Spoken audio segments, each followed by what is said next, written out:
আপনার পাসপোর্টে কি নাম, জন্ম তারিখ বা কোনো ভুল তথ্য আছে আর সেই ভুলটা নিয়ে চিন্তিত, তাহলে আজকের ভিডিওটি আপনার জন্য। সবাইকে স্বাগতম আজকের নতুন ভিডিওতে। আমাদের অনেকেরই পাসপোর্টে ছোট বড় ভুল থাকে, যেমন নামের বানান ভুল, জন্ম তারিখের গরমিল কিংবা বাবা মায়ের নামের ভুল। এই ভুলগুলো নিয়ে অনেকেই দুশ্চিন্তায় থাকেন, কিন্তু আপনাদের জানিয়ে রাখি, এখন পাসপোর্ট সংশোধন করা আগের চেয়ে অনেক সহজ। আজকের এই ভিডিওটিতে আমি আপনাদের দেখাবো কিভাবে ঘরে বসেই ই পাসপোর্ট রি-ইস্যুর জন্য আবেদন করবেন এবং পাসপোর্ট সংশোধনের জন্য সম্পূর্ণ প্রক্রিয়াটি ধাপে ধাপে তুলে ধরবো। তাই ভিডিওটি শেষ পর্যন্ত মনোযোগ সহকারে দেখুন। প্রথমেই জেনে নিন, পাসপোর্টের ভুল তথ্য সরাসরি সংশোধন করা যায় না, বরং ভুল তথ্য সহ দেখিয়ে নতুন একটি পাসপোর্ট ইস্যু করতে হয়, যেখানে সঠিক তথ্য থাকবে কে ই পাসপোর্টের ভাষায় রি-ইস্যু বলা হয়। সবচেয়ে গুরুত্বপূর্ণ ধাপ হলো অনলাইনে আবেদন করা।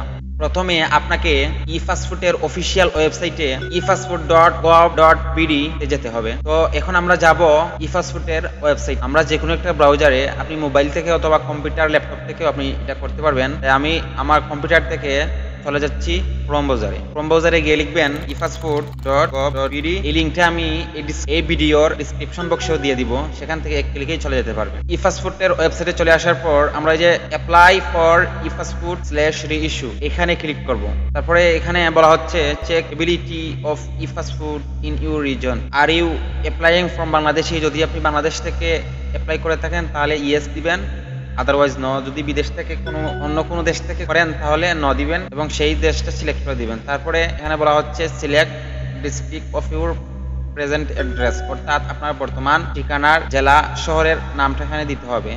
তো আমি দিয়ে দিচ্ছি। তারপর বলা হচ্ছে select the police station nearest of your present address. সেখানে আপনার থানাটা, আপনি যে থানার আন্ডারে আছেন সেই থানাটা এখানে সিলেক্ট করে দিবেন। তারপর কন্টিনিউতে ক্লিক করবেন। তারপর এখানে আপনার ইমেল অ্যাড্রেসটা দিয়ে দিবেন। আমি আমার ইমেল অ্যাড্রেসটা এখানে দিয়ে দিচ্ছি। তারপর আই এম হিউম্যান এখানে টিক মার্ক দিয়ে দিবেন। দিয়ে দেওয়ার পর কন্টিনিউতে ক্লিক করবেন। অতঃপর এখানে বলা হচ্ছে পাসওয়ার্ড দেওয়ার জন্য। এখানে আপনি আপনার পাসওয়ার্ড দিয়ে দিবেন। তারপর এখানে বলা হচ্ছে পার্সোনাল ইনফরমেশন, আপনার পার্সোনাল ইনফরমেশনটা এখানে দিয়ে দিবেন। গিভেন নেম দিয়ে দিবেন। তারপর বলা হচ্ছে শেয়ার নেম দেওয়ার জন্য। তারপর বলা হচ্ছে ফোন নাম্বার দেওয়ার জন্য। ফোন নাম্বারটা দিয়ে দিচ্ছি। তারপরে টিক মার্ক দিয়ে দিবেন। দিয়ে দেওয়ার পর ক্রিয়েট অ্যাকাউন্ট এখানে ক্লিক করবেন। তারপরে ওনারা পাসপোর্ট অফিস থেকে আপনার যে ইমেল অ্যাড্রেস দিয়েছেন সেই ইমেল অ্যাড্রেসে একটা লিঙ্ক পাঠাবে। ওই লিঙ্কে গিয়ে ক্লিক করে অ্যাক্টিভেশন করতে হবে। তো চলুন আমরা আমাদের ইমেলটা চেক করি। এই যে চলে আসছে ই পাসপোর্ট অনলাইন পোর্টাল, এটা ওপেন করবো। ওপেন করার পর বলা হচ্ছে এই লিঙ্কে ক্লিক করবেন। ক্লিক করে অ্যাক্টিভ করবেন। ইউ অ্যাকাউন্ট ইজ অ্যাক্টিভেটেড, অর্থাৎ অ্যাকাউন্টটা অ্যাক্টিভেট হয়ে গেছে। তারপরে সাইন ইন ক্লিক করতে হবে। সাইন ইন ক্লিক করার পর রিসেন্টলি আপনি যে পাসওয়ার্ডটা দিয়েছিলেন এই পাসওয়ার্ডটা এখানে বসাবেন। তারপর মার্ক দিয়ে দিবেন। তারপর সাইন ইনে ক্লিক করবেন। যে অ্যাকাউন্ট ক্রিয়েট করা হয়ে গেছে। এখন আমাদের কাজ হচ্ছে apply for a new E passport. এখন যেহেতু আমাদের এই যে apply for a new E passport এখানেই ক্লিক করতে হবে। তারপর বলা হচ্ছে passport type ordinary passport, official passport. যারা সাধারণ আছি আমরা, আমাদের জন্য অর্ডিনারি পাসপোর্ট সিলেক্ট করতে হবে। ক্লিক করার পর সেভ এন্ড কন্টিনিউতে ক্লিক করব।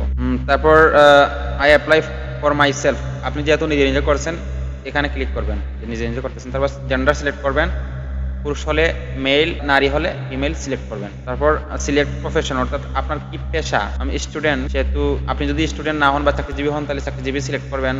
আপনি যে পেশা আছে সেই পেশাটা এখানে সিলেক্ট করবেন। তবে এই পেশার জন্য যে পেশাই সিলেক্ট করেন না কেন, ওই পেশার জন্য আপনাকে আপনার পরিচয়পত্রটা দেখাতে হবে।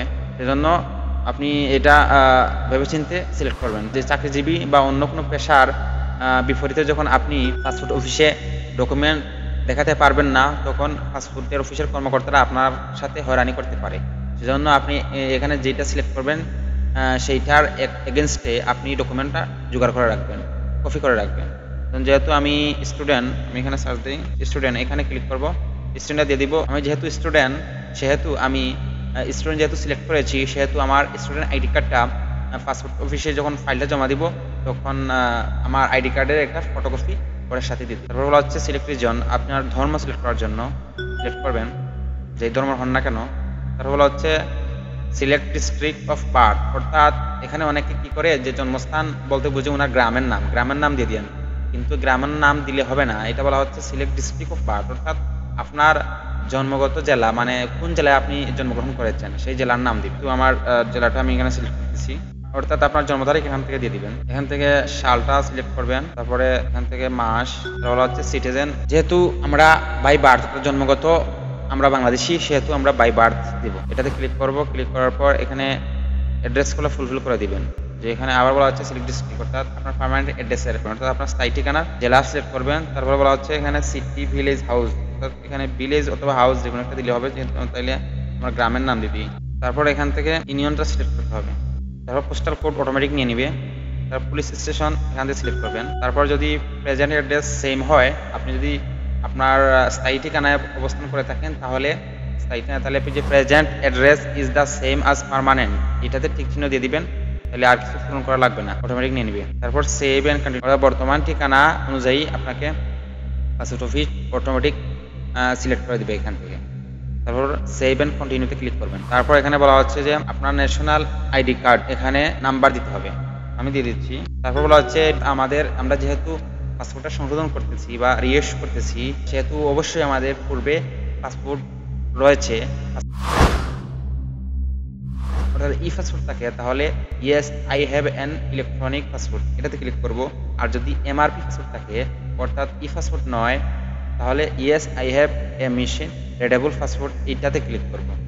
যেহেতু আমার ই পাসপোর্ট রয়েছে, সেহেতু আমি ই পাসপোর্ট এখানের মধ্যে সিলেক্ট করছি। তারপরে এখানে বলা হচ্ছে do you have passport of other country, অর্থাৎ অন্য কোনো দেশের আপনার পাসপোর্ট আছে কিনা। যদি থেকে থাকে তাহলে ইয়েস দিবেন, আর যদি না থাকে তাহলে ন দিবেন। যেহেতু আমার নেই, ন দিয়ে সেভ অ্যান্ড কন্টিনিউতে ক্লিক করবেন। এখানে আমাদের প্রিভিয়াস পাসপোর্টটা এখানে ক্লিক করতে হবে। প্রিভিয়াস পাসপোর্টটা ক্লিক করলাম, করার পরে এখানে বলা হচ্ছে সিলেক্ট রিইস্যু রিজন, অর্থাৎ কি কারণে আপনি রিইস্যু করতেছেন, আবেদন করতেছেন। তো আমরা লিখবো ডাটা চেঞ্জ, এটা সিলেক্ট করব। তো এখানে বলা হচ্ছে প্রিভিয়াস পাসপোর্ট নাম্বারটা দিয়ে দেওয়ার জন্য। তো এই যে আমার পাসপোর্টের প্রিভিয়াস পাসপোর্ট নাম্বারটা আমরা এখানে দেখে লিখে দিয়ে দিই। প্রিভিয়াস পাসপোর্ট নাম্বারটা দিয়ে দেওয়ার পর নেক্সটে ক্লিক করবেন, সেভ এন্ড কন্টিনিউতে ক্লিক করবেন। ক্লিক করার পর এখানে বলছে প্যারেন্টাল ইনফরমেশন, এখানে আপনার নাম দিয়ে দিবেন, আপনার এনআইডি কার্ডে যেরকম লেখা আছে সেরকম দিবেন। তারপর বলা হচ্ছে পিতার প্রফেশন, এখান থেকে দিয়ে দিবেন, অর্থাৎ পেশা। তারপরে বলা হচ্ছে ন্যাশনালিটি দিয়ে দিবেন। তারপরে বলা হচ্ছে এনআইডি নাম্বার দিলে দিতে পারেন, না দিলে কোনো সমস্যা নেই, এটা অপশনাল। তারপরে মাদার নেম দিয়ে দিবেন, এখান থেকে প্রফেশন দিয়ে দিবেন হাউস ওয়াইফ, বা যে প্রফেশন থাকবে এটা দিয়ে ন্যাশনালিটি সিলেক্ট করবেন। আইডি কার্ড নাম্বার দিলেও দিতে পারেন, না দিলেও সমস্যা নাই। তারপর গার্ডিয়ান দিলে দিতে পারেন, অথবা নট অ্যাপ্লিকেবল, এটা ক্লিক করে সেভ এন্ড কন্টিনিউতে ক্লিক করবেন। তারপর বলা হচ্ছে আপনি বিবাহিত নাকি সিঙ্গল, সেটা এখান থেকে সিলেক্ট করে দিবেন। দেওয়ার পর সেভ এন্ড কন্টিনিউতে ক্লিক করবেন। এখান থেকে emergency contact number select, emergency contact relationship, আপনার ভাই বা ডটার ব্রাদার যার দিতে চান তার এনআইডি কার্ড নাম অনুযায়ী নাম্বারটা দিবেন। অ্যাড্রেসটাও সিলেক্ট করে দিবেন, পোস্ট অফিস এখান থেকে সিলেক্ট করবেন, থানা সিলেক্ট করবেন, ইমেল অ্যাড্রেসও দিলে দিতে পারেন, না দিলেও সমস্যা নাই। তোর নাম্বারটা দিয়ে দিবেন। এবার দেওয়ার পর সেভ অ্যান্ড কন্টিনিউতে ক্লিক করবেন। এখন পাসপোর্ট অপশন, এখানে 48 পেজ 5 ইয়ার্স, এটার মূল্য হচ্ছে 4025 টাকা, এবং 64 পেজ 5 ইয়ার্স হচ্ছে 6325 টাকা, আর 10 বছরের জন্য হলে 8050 টাকা, আর 48 পেজের 10 বছরের জন্য হলে 5750 টাকা। আমি রিকমেন্ড করব, যদি আপনার বিদেশ বেশি যাওয়া আসা না হয়, তাহলে আপনি 48 পেজ 10 বছরের জন্য নেবেন, তাহলে 10 বছরের জন্য আপনি মুক্ত হয়ে গেলেন, এবং প্রাইসটাও অনেক কম, 5750 টাকা। তারপর সেভ এন্ড কন্টিনিউতে ক্লিক করবেন। এখানে ইনস্ট্রাকশন দেওয়া আছে, এগুলা আপনারা চাইলে দেখে নেবেন। সেভ এন্ড কন্টিনিউতে ক্লিক করলাম। তারপর if this office is you can apply passport without scheduling at, জেলা শহরগুলোতে শিডিউল নেওয়া লাগে না। যেমন ধরেন বাইরে দেশে অথবা ঢাকার মধ্যে হলে, বা যে বিভাগ পর্যায়ে হলে শিডিউল নেওয়া লাগতে পারে। আপনাকে টাইম দিয়ে দিবে, এই টাইম থেকে এই টাইমের ভিতরে আপনারা গিয়ে সাক্ষাৎকার দিবেন, ফাইলগুলো নিয়ে যাবেন, গিয়ে জমা দিবেন। যদি কোনো গুরুতর সমস্যা থেকে থাকে তাইলে ওনারা আপনাকে প্রশ্ন করতে পারে, ইনকোয়ারি করতে পারে। তারপর রেগুলার ডেলিভারিতে 5750 টাকা, এক্সপ্রেস ডেলিভারিতে 8050 টাকা, সুপার এক্সপ্রেস ডেলিভারিতে 10,000 টাকা। অর্থাৎ অল্প দিনের ভিতরে, অর্থাৎ 2 দিনের ভিতরে কিন্তু পাসপোর্ট আসতে পারে সুপার এক্সপ্রেস ডেলিভারিতে, যদি আপনি অর্ডার করেন। আর এক্সপ্রেস ডেলিভারিতে 7 ওয়ার্কিং ডেজ, অর্থাৎ 8 কর্মদিবসের ভিতরে আপনি পেয়ে যাবেন। আর যদি রেগুলার হয় তাহলে 15 কর্মদিবসের ভিতরে আপনারা পেয়ে যাবেন। সেভ এন্ড কন্টিনিউতে ক্লিক করবেন। ক্লিক করার পর আপনার সামারিটা চলে আসবে, ওভারভিউ অ্যাপ্লিকেশন ডাটা। এখান থেকে যদি এটা ফর্ম ফিল আপ করার সময় পূর্বে যদি কোনো ভুল করে থাকেন, তাইলে এই যে এডিট, এখানে ক্লিক করে আপনারা আবার সংশোধন করতে পারেন, আবার এডিট করতে পারেন। এটা একটু ভালোভাবে দেখে নেবেন। দেখে নেওয়ার পর সব ঠিকঠাক থাকলে তারপরে আপনি এই যে আমি শপথ করে বলছি যে এইটাতে টিকমার্ক দিয়ে তারপর confirm and process to payment এখানে ক্লিক করবেন। পেজটা রয়েছে, এই পেজটা প্রিন্ট করে নিয়ে নেবেন। অর্থাৎ এখানে যদি আপনি অনলাইনে চাইলে অনলাইনেও দিয়ে দিতে পারবেন, আর যদি অনলাইনে না দিতে চান তাহলে অফলাইনে পেমেন্ট আমি আপনাদেরকে রিকমেন্ড করবো আপনারা অফলাইনে পেমেন্টটা করেন। অর্থাৎ সোনালী ব্যাংক, রূপালী ব্যাংক, ইসলামী ব্যাংক বিভিন্ন ব্যাংকে কিন্তু অফলাইনে পেমেন্ট নিয়ে থাকে। যদি কোনো কারণে আপনার অ্যাপ্লিকেশন সমস্যা হয় বা নিতে না চায় তাহলে আপনার যে অফলাইন পেমেন্ট আবার আবেদন করতে পারবেন। আর যদি অনলাইন পেমেন্ট বিকাশ ইত্যাদির মাধ্যমে পেমেন্ট করে থাকেন তাহলে একবার টাকা দিয়ে দিলে পরে কিন্তু টাকা নাও পেতে পারেন। তো আমার সাজেশন থাকবে যে আপনারা অফলাইনে কোনো ব্যাংকের মাধ্যমে পেমেন্ট করেন, পেমেন্ট করলে সবচেয়ে ভালো হবে। যদি কোনো কারণে রিজেক্ট হয়, আপনার আবেদনটি বাতিল হয়, তাহলে আপনি আবার আবেদন করতে পারবেন। ওই যে স্লিপটা আছে ওই স্লিপটা দিয়েই কিন্তু আপনি চাইলে আবার আবেদন করতে পারবেন, কিন্তু অনলাইন পেমেন্টের মাধ্যমে এই সিস্টেমটা থাকবে না।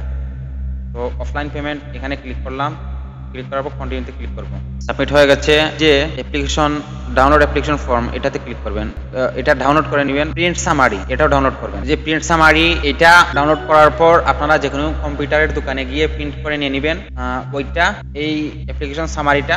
আর আপনার এই যে অ্যাপ্লিকেশন ফর্মটা, এই যে যা এতক্ষণ ফর্ম পূরণ করলেন এটা পূরণ করার পর যেদিন আপনি জমা দিবেন ওই দিনের তারিখ এবং আপনার স্বাক্ষর এখানে দিয়ে তারপরে কাগজপত্র যা লাগবে তা দিয়ে সাথে দিয়ে দেবেন। তো এখন আসি যে এই অ্যাপ্লিকেশনের সাথে কি কি কাগজপত্র দিলে আপনার আবেদন বাতিল হবে না এবং কিভাবে দিতে হবে। কাগজপত্রগুলা লাগতে পারে, প্রথমত লাগবে আপনার পুরাতন পাসপোর্টের ফটোকপি এবং মূল কপিও সাথে নিয়ে যাবেন। তারপর ওই যে অনলাইনে পূরণ করেছেন সেই আবেদন পত্রটি প্রিন্ট করবেন। তারপর ওই যে প্রিন্ট সামারি রয়েছে সেটাও লাগবে। তারপর আপনার জাতীয় পরিচয়পত্রের ফটোকপি লাগবে, মূল কপি সাথে নিয়ে যাবেন। যদি নামের বা জন্ম তারিখের মধ্যে বড় ভুল থাকে, অনেক গ্যাপ থাকে, তাহলে একটি সাদা কাগজে কারণ উল্লেখ করে এই আবেদনপত্র লিখতে হবে। পেশা পরিবর্তন করতে চাইলে শিক্ষাগত বা পেশাগত যে সনদটা রয়েছে অর্থাৎ পরিচয়পত্রটা রয়েছে সেই পরিচয়পত্রটা সংযুক্ত করতে হবে।